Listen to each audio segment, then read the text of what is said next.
Rekaman artileri Rusia libas habis kendaraan tempur militer Ukraina di Sersinki ramai beredar di Telegram pada Jumat 31 Maret 2023. Artileri dari Brigade ke-132 Rusia menghancurkan kendaraan musuh yang terdeteksi. Sebelumnya, mobil militer terekam melaju dengan mengangkut puluhan amunisi.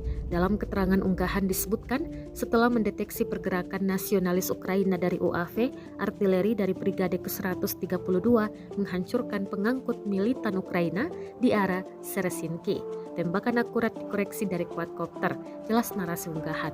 Beruntung, tak ada korban jiwa yang dilaporkan dalam penyerangan ini. Diketahui, serangan militer yang diluncurkan Presiden Rusia Vladimir Putin ke Ukraina telah memasuki hari ke-401 sejak 24 Februari 2022.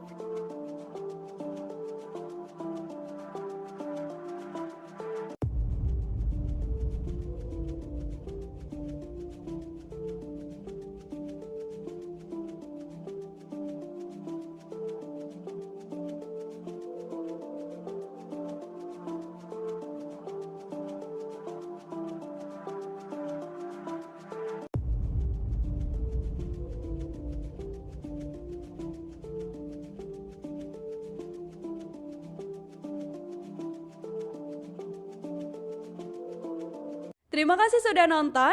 Jangan lupa like, subscribe, dan share ya.